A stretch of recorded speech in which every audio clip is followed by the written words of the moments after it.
안녕하세요. 오늘은 보내주신 자료 한국인터넷진흥원의 BPF 도어 악성 코드 점검 가이드를 좀 자세히 들여다보겠습니다. 최근 리눅스 시스템에서 이 BPF 도어 감염 사례가 나오면서 배포된 가이드죠. 이게 좀 흥미로운 악성 코드예요.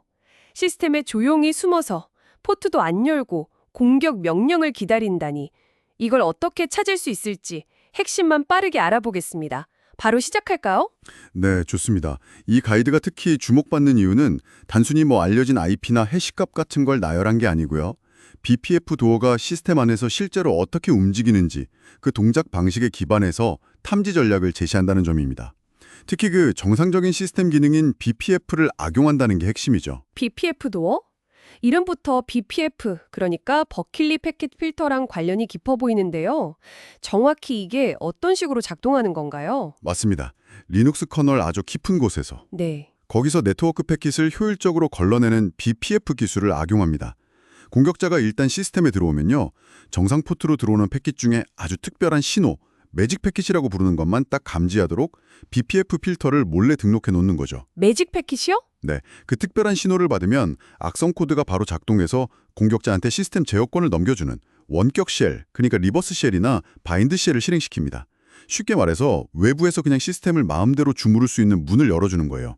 근데 포트를 직접 열지 않으니까 일반적인 방화벽이나 포트 스캔으로는 찾기가 아주 어렵죠. 포트도 안 열고 숨어 있다. 진짜 찾기 까다롭겠네요. 그럼 이런 악성 코드는 대체 어떻게 찾아낼 수 있을까요?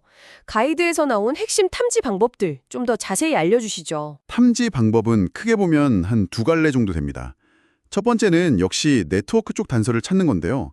시스템에 어떤 BPF 필터가 등록되어 있는지 ss-compb 같은 명령으로 확인을 해봐야 합니다. 그래서 BPF 도어가 사용하는 그 특유의 숫자 조합, 매직 시퀀스라고 하는데 가이드에 나온 예시로는 11139, 29269 아니면 16진수 0x7559 같은 값들이죠. 이런 게 필터에 있는지 보는 겁니다. SS 명령어요. 네네. 그리고 네트워크 트래픽 자체도 봐야 합니다. 공격자가 보내는 매직 패킷은 크기가 아주 작아요. UDP나 TCP는 페이로드가 24바이트 정도고요. ICMP는 한 44바이트. 그 작은 패킷 안에 아까 말씀드린 매직 시퀀스랑 특정 비밀번호, 가이드 예시엔 just for fun이라고 되어 있는데 이런 게 숨어 있는지 확인하는 게 중요합니다. 그리고 HTTP 포스트 요청 쓰는 변종도 있는데 이건 URI 경로에 9999 같은 특정 숫자를 쓰기도 하고요. 아하, 그렇군요. 그럼 일반적인 네스텟 같은 걸로는 이런 숨겨진 BPF 필터는 잘 안 보일 수도 있겠네요. 네트워크 단서 말고 시스템 안에서 찾을 수 있는 흔적은 또 뭐가 있을까요? 네, 그게 이제 두 번째 갈래인데요. 시스템 내부에 남는 흔적들이 있습니다.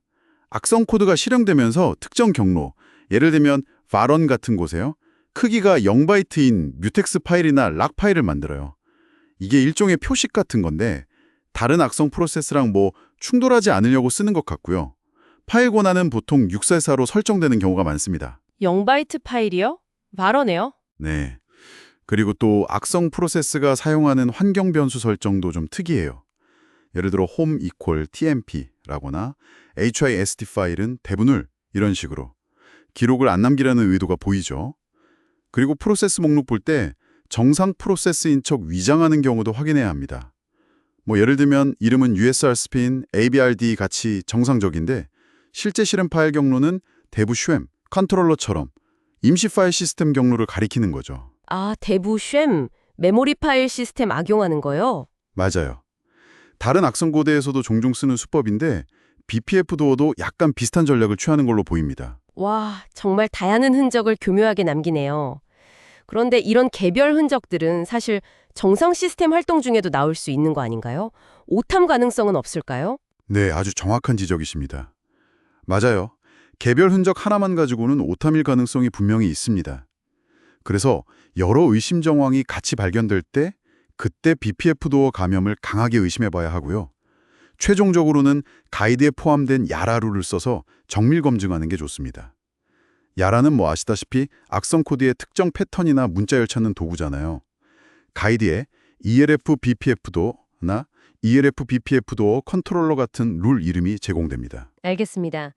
결국 BPF 도어는 BPF 필터, 또 특정 네트워크 패킷, 시스템 내부 파일, 환경 변수, 프로세스 위장까지 정말 정상적인 시스템 기능을 교묘하게 악용해서 숨어드는 거네요. 그렇죠. 이 악성 코드가 진짜 교묘한 건 단순히 포트를 숨기는 걸 넘어서 커널 수준의 정상 도구인 BPF를 써서 아주 작은 매직 패킷만 기다린다는 점이에요.